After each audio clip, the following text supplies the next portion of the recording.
नमस्कार, मैं अमित रमेश मखरे आज फिर से आपका स्वागत करता हूं। आज हम बात करने वाले हैं cotton seed cake oil manufacturing business के बारे में।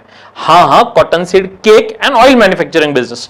भारत में जहां कपास का या कॉटन का मेजरली प्रोडक्शन होता है, वहां पे इस बिजनेस को किया जा सकता है। पर सबसे इंपॉर्टेंट बात यही है कि इस बिजनेस को एक्चुअली में इसलिए किया जाता है कि जो कॉटन सीड केक का मैन्युफैक्चरिंग होता है वो मेजरली पशु खाद्य में यूज किया जाता है, राइट। एनिमल्स के लिए, गायों के लिए या भैंसों के लिए, काउज और बफेलोज के लिए फीड के सपोर्ट के लिए सबसे ज्यादा अहमियत है इस कॉटन सीड केक की, या हम इसे मराठी में सरकी पेंड या आपके यहां कुछ और भी वर्ड होगा शायद हिंदी में, तो इसे हम रेगुलरली यूज किए थे।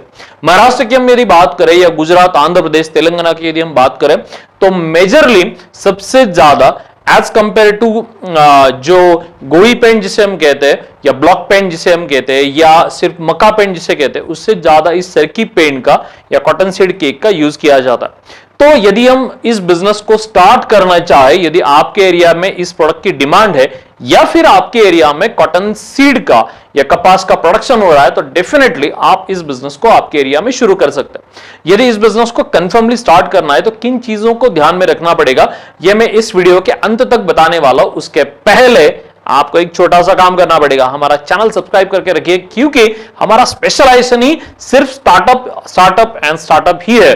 पिछले 10 सालों से हम चावड़ी के माध्यम से अहमदनगर एंड पूना, महाराष्ट्र से इस सेक्टर में काम कर रहे हैं। जिस बंदे को खुद का बिजनेस शुरू करना है, उसे रॉ मटेरियल से लेकर मार्केटिंग तक, डॉक्यूमेंटेशन से लेकर एड ऑन सर्विसेज तक हर एक सेवाएं, हर एक अलग अलग प्रकार के ट्रेनिंग प्रोग्राम्स चावड़ी के माध्यम से हम प्रोवाइड करते हैं। तो आपको यदि आपका बिजनेस शुरू करना है या फिर आपको आपका बिजनेस बढ़ाना है, या फिर ऐसा भी है कि भाई आपने अभी बिजनेस शुरू कर दिया है पर आपको बेचने में दिक्कत आ रही है, तो 3 अलग अलग प्लेटफॉर्म्स में हम काम करते हैं, अलग अलग फॉर्मेट में काम करते हैं। सबसे पहला फॉर्मेट है how to start any business, ये पहला फॉर्मेट। दूसरा format how to sell any product, कि भाई आपने प्रोडक्शन बनाना शुरू कर दिया है, अब बेचना कैसे है ये यदि आपको ठीक तरह से नहीं पता चल रहा, तो वह उसके लिए भी अलग अलग सर्विसेज हमारे पास है, ट्रेनिंग्स है, कंसल्टेंसी प्रोग्राम्स है। उसके बाद है how to grow in a specific business, तो जो मैं आपको बता रहा हूं। तो बात करते हैं कॉटन सीड ऑयल और केक मैन्युफैक्चरिंग बिजनेस के बारे में। इसका सबसे बड़ा रॉ मटेरियल जो ऑलरेडी आपको पता है कि यदि आपके एरिया में कॉटन सीड का या कपास का उत्पादन होता है तो डेफिनेटली आप इस बिजनेस को कर सकते हैं। या फिर ऐसा है कि आपके एरिया में कॉटन सीड का प्रोडक्शन नहीं है पर मार्केट अच्छी है, आपके यहां बहुत सारे गाय या भैंसों के तबेले है, या आप वहां क्या कहते हैं, हम मराठी में उसको गोठा कहते हैं, तो बहुत सारे यदि डेयरी फार्म्स के प्रोजेक्ट ऑलरेडी आपके एरिया में चल रहे हैं और थोड़ा सा मार्केट सप्लाई या मार्केट की डिमांड का आपने एक बार एनालिसिस कर लिया, तो आप डेफिनेटली बोथ कंडीशंस में, यदि एक उसमें से कोई एक कंडीशन हो फिर भी ये बिजनेस शुरू किया जा सकता है, इसमें से कोई पैरेलल दोनों भी कंडीशन हो वो तो फिर बढ़िया ही बढ़िया है। बात समझ में आ रही है? तो इस बिजनेस को यदि करना है तो सबसे पहले आपको कितनी जगह की रिक्वायरमेंट होगी ये आपको बता देता हूं। भाई देखिए, यदि आप कैपेसिटी वर्कआउट कर दे, क्योंकि जगह फाइनल करने के लिए मुझे कैपेसिटी वर्कआउट करनी पड़ेगी। पिछले 2 सालों से जो कॉटन सीड केक का जो हम ट्रेनिंग प्रोवाइड करते हैं या ट्रेनिंग प्रोग्राम्स प्रोवाइड करते हैं, उसमें हम स्पेशली एक चीज बता दें कि आपका इन्वेस्टमेंट और आपकी जगह, इसकी रिक्वायरमेंट एक ही चीज पे डिपेंड करती है कि आप मशीनरी कौन कौन से सिलेक्ट कर रहे हो। बात समझ में आ रही है? आप मशीनरी कौन कौन से सिलेक्ट कर रहे हो। तो भाई सर्की में यदि मशीनरी की हम बात करें तो जिन्हें स्टार्टअप करना है वो लोग यूजुअली सोचते हैं कि सर लो इन्वेस्टमेंट में इस बिजनेस को किया जा सकता है या नहीं। तो सबसे पहले इंपॉर्टेंट प्रॉब्लम मैं और एक बताना चाहता हूं, भाई आप चावड़ी की किसी भी वीडियो को देख ले, मेरी वीडियो वो वाला एंगल आपको नहीं दे सकती कि भाई कार से देखो इस बिजनेस को, यही बिजनेस आपको कमा के दे सकता है घर बैठे 2 लाख रुपए। ऐसा नहीं हो सकता भाई, काम तो करना पड़ेगा, मेहनत करनी पड़ेगी, इतना आसान नहीं होता। मेरा काम यूट्यूब वीडियो बनाकर पैसा कमाना नहीं है, मेरा काम आपका बिजनेस स्टार्ट करना है। तो भाई सबसे इंपॉर्टेंट बात यही है कि यदि इस बिजनेस को स्टार्ट करना है तो सबसे पहले समझना होगा कि इस मशीनरीज की जो कैपेसिटी बनती है या मशीनरी जो प्रोडक्शन बनाती है वो यूजुअली 24 आवर्स का एक प्लान दिया जाता है। यदि एक दिन की बात करें, 24 घंटों की बात करें कि अप्रॉक्स 10 टन से 15 टन इस मशीन का प्रोडक्शन प्रोसेसिंग होता है। प्रोडक्शन प्रोसेसिंग बोल रहा हूं मैं, आउटपुट नहीं बोल रहा हूं। बात समझ में आ रही है? तो आप मुझे बता सकते हैं आउटपुट एंड प्रोडक्शन, इसमें अलग अलग क्या चीज है, यानी यील्ड आउटपुट निकलना और सिर्फ प्रोडक्शन होना, ये दो अलग अलग चीजें। आप मुझे कमेंट करके बता सकते हैं कि ये दो अलग अलग चीजें है कैसे, ताकि मुझे भी पता चले यार जो व्यूअर्स है मेरे उनको कुछ बातें समझ में आती है या नहीं आती है। बात समझ में आ रही है ना?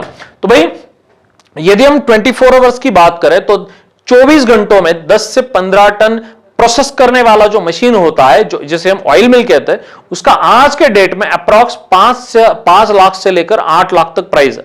अब देखो वीडियो है, वीडियो की प्राइसिंग जो मैं बता रहा हूं ये आज के डेट का बता रहा हूं। शायद ऐसा भी हो सकता है कि मशीनरी का क्वालिटी अलग अलग होकर, या बाद में यदि आप बहुत लेट में ये वीडियो देख रहे हो तो शायद मार्केट की प्राइस या जो मेटल की प्राइस है या स्टील की प्राइस है वो हाइक हो जाए या नीचे भी गिर जाए। तो अप्रॉक्सली समझने के लिए, इस वीडियो को समझने के लिए मैं वो प्राइसिंग भी बता रहा हूं कि यदि ऑयल मिल की हम बात करें, ऑयल एक्सट्रैक्शन प्लांट जो पहले लगता है, उस ऑयल मिल की हम बात करें तो 5 से 8 लाख तक सिंगल 10 या 15 टन का अप्रॉक्सली वो मशीन आ जाता है। अब उसके साथ अलग अलग 3 या 4 मशीन लगती है, जिसमें कन्वेयर्स होता है, रेटलर्स होता है, न्यूट्रलाइजर टैंक होता है, या फिर आपको ऑयल टैंक बनाना पड़ता है। तो ये जो 4-5 चीजें हैं, तो हम यूजुअली हम बोलते हैं कि भाई एक आइडियल प्लांट यदि आपको स्टार्ट करना है तो आपने 2 मशीन से इस बिजनेस को शुरू करना चाहिए, जो 24 घंटे का प्लानिंग लेकर चले। तो अप्रॉक्स पर डे 20 या 25 टन प्रोसेसिंग आपका हो सकता है, आपके प्लांट में 20 या 25 टन प्रोसेसिंग हो सकता है। और रॉ मटेरियल से लेकर फिनिश गुड तक 90% एटोमाइज प्लान यदि हम बनाए, 90% एटोमाइज प्लान यदि हमारा बन जाए तो ये कॉस्टिंग कम से कम 25 से 35 लाख तक चला जाता है, क्योंकि और जो अलग अलग मशीनरीज है उनकी भी प्राइस ऐड होती है, और मैकेनिज्म के लिए या पूरा ऑटोमेशन प्रोसेस करने के लिए उसका कोटेशन अलग से बढ़ जाता है। तो भाई यदि ये बजट सुन ले तो बहुत सारे लोग कहेंगे कि सर ये तो बहुत बड़ा प्रोजेक्ट हो रहा है। तो भाई हाँ, ये थोड़ा सा बड़ा प्रोजेक्ट है। यदि आपको स्मॉल स्केल में शुरू करना है तो आप एक सिंगल मशीन लेकर आप शुरू तो कर सकते हैं, पर एक छोटी सी दिक्कत आ जाएगी। दिक्कत आगे है इसके आउटपुट प्रोडक्ट में कि भाई आपका आउटपुट प्रोडक्ट कम रहेगा। आप दिन में जो अप्रॉक्सली पकड़ लो कि 10 टन यदि प्रोसेस कर रहे हो तो भाई 10 टन प्रोसेस करने के बाद सबसे इंपॉर्टेंट बात है कि इसका प्रोसेसिंग का आउटपुट क्या होता है, जो मैंने पहले भी बताया। तो इस प्रोडक्शन यूनिट में या ऑयल एक्सपेलर यूनिट में 2 चीजें मेजरली आउटपुट हो जाती है। सबसे पहला है जिसकी हम बात करते हैं ऑयल सील केक, या जिसे हम पेंट बोलते हैं, या आपके यहाँ में जो कुछ उसका नाम है वो। सबसे पहले ऑयल सील केक बाहर आता है, दूसरा आता है ऑयल, और जब हम ऑयल फिल्टर करेंगे तो और एक उसमें बाय प्रोडक्ट हमें मिल जाता है। तो भाई सबसे बड़ा बिजनेस है पेंट सेल करने का। यदि लोकल एरिया में आप शुरू कर रहे हैं तो एक मशीन से तो आप शुरू कर सकते हो, पर मेरा ये मानना होगा कि बिजनेस डेफिनेटली ये बढ़ता ही बढ़ता है। आज तक जितने लोगों ने हमारे यहां से ट्रेनिंग लेकर इस बिजनेस को शुरू किया है, मैंने एक भी यूनिट बंद पड़ते हुए नहीं देखा। हां, हालांकि मुश्किलें जरूर आई है, पर बंद पड़ गया सर अब नहीं हो रहा, ऐसा नहीं होता। तो फिर प्रॉब्लम्स भी क्या होते हैं, जैसे मैं इन्वेस्टमेंट की बात कर रहा हूं कि एक मशीन इन्वेस्टमेंट में 25 से 35 लाख तक 2 मशीन का सेटअप जाता है, या सिंगल का 5 से 8 लाख तक जा सकता है। उसके बाद एक बेसिक इन्वेस्टमेंट आता है कि भाई आपको शेड बनवाना पड़ेगा। अब मेजरली आपका डाउट होगा ना कि सर शेड कितना बड़ा बनवाया जाए। तो मैं कहूंगा कि भाई एक मशीन के लिए तो आप अप्रोक्सली रॉ मटेरियल, यानी 3 अलग अलग टाइप की हमें रिक्वायरमेंट होती है लैंड की। सबसे पहला होता है रॉ मटेरियल, दूसरा होता है प्रोसेसिंग एरिया, और तीसरा होता है फिनिश गुड एरिया, राइट। तो इन तीनों को भी मिला के यदि हम एक मशीन की बात करें तो हमें क्या करना होगा, ज्यादा से ज्यादा 2 गुंठे या 2000 स्क्वायर फीट की हमें जगह लगे। फाइन, 2000 स्क्वायर फीट की जगह यदि 6 मशीन तक भी प्लांट बढ़ाया जाए तो भी ज्यादा से ज्यादा, बात सुनिए मेरी, तो भी ज्यादा से ज्यादा शेड हमें ज्यादा से ज्यादा 3 या 4000 स्क्वायर फीट की ही जरूरत पड़ेगी। अब ये शेड कैसा होता है या उसमें मशीन्स कहां लगती है, ये इसलिए ना हमने एक स्पेशली उसका कॉम्प्रिहेंसिव ट्रेनिंग प्रोग्राम भी बनवाया है। यदि आप ट्रेनिंग प्रोग्राम को नहीं अटेंड करना चाहते, आपको बेसिक इंफॉर्मेशन है और सिर्फ आप डाउट्स या आपके लिए जो मन में थोड़े बहुत डाउट है यदि वो आपको क्लियर करना है, तो उसके लिए हमारा फैकल्टी कंसल्टेंसी प्रोग्राम भी है। अर्थात ये दोनों भी सर्विसेज यानी ट्रेनिंग प्रोग्राम और कंसल्टेंसी चार्जेबल है, पर मैं गारंटी दे सकता हूं कि जो ट्रेनिंग फीस का या कंसल्टेंसी प्रोग्राम का जो इन्वेस्टमेंट आपका है, जब आपको इंफॉर्मेशन मिल जाएगी तब आपको खुशी ये होगी कि भाई मेरे बहुत सारे पैसे बच गए, रिस्क बच गई, मेरा मुनाफा इससे डबल हो गया। तो आपको उस प्रोग्राम का डेफिनेटली फायदा ही फायदा होगा, क्योंकि लास्ट 2 सालों से बहुत सारे लोगों ने, यही नहीं बहुत सारे अलग अलग बिजनेस के लिए चावड़ी से ट्रेनिंग लेकर उनके खुद के बिजनेस भी शुरू किए, और उनके बहुत सारे फीडबैक ऑलरेडी मैंने अपने चैनल पे डाले हुए हैं। तो आप YouTube का यदि वीडियो देख रहे हैं, इसीलिए मैंने लास्ट बताया था कि सब्सक्राइब कर लो चैनल, लाइक भी कर दो इस वीडियो को। तो यदि अब तक नहीं किया तो डेफिनेटली कर दो और अलग अलग वीडियोस भी देख लो। तो भाई यदि छोटा सेटअप करवाना है या बड़ा सेटअप करना है, 2 से 4 हजार स्क्वायर फीट का शेड ये आगे से लगेगा।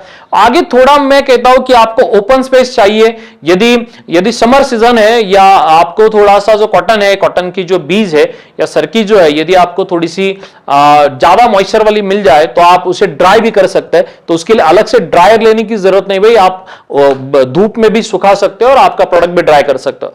तो हमने बात की भाई सबसे पहले रॉ मटेरियल, उसके बाद मशीनरी, तीसरा इन्वेस्टमेंट। अब बात करते हैं मार्केटिंग की। भाई मार्केटिंग की इतनी दिक्कत नहीं है, यदि आप ग्राउंड लेवल पे सर्वे करें तो ये आपको पता चल जाएगा कि मार्केट में इसकी रेगुलरली बहुत सारी डिमांड है।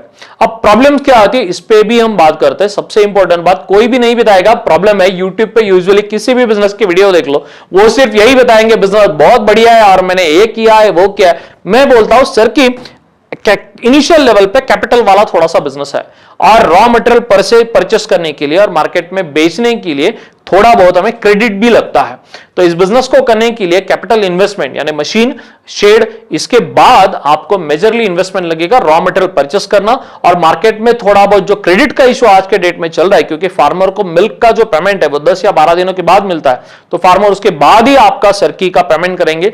तो इसके लिए आपको थोड़ा सा क्रेडिट का वर्कआउट करना पड़ेगा। तो इतनी भी टेंशन लेने की जरूरत नहीं है, बैंक लोन हो सकता है। मैंने फंडिंग पे भी एक सीरीज शुरू कर दिया है, आपने देखा होगा शायद कि आपने शार्क टैंक इंडिया देखा था प्रोग्राम, यदि नहीं देखा है तो उसका यूट्यूब पे बहुत अच्छा वर्जन है, वो देख लीजिए।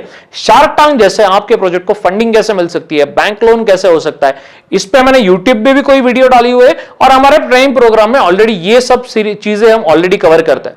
तो इसमें उतना कोई टेंशन नहीं है। यदि प्रॉपर प्रपोजल हो, आपके पास प्रेजेंटेशन हो और आपका सिबिल स्कोर भी अच्छा हो तो डेफिनेटली आपको बैंक लोन भी मिल सकता है। और किन किन स्टेट्स में state government, local state government से, सेंट्रल गवर्नमेंट से तो आज के डेट में नहीं है अवेलेबल, पर स्टेट गवर्नमेंट से अलग अलग सब्सिडी की स्कीम्स भी चलती रहती है, तो उसके बाद आपको कोई गवर्नमेंट सब्सिडी भी मिल सकती है।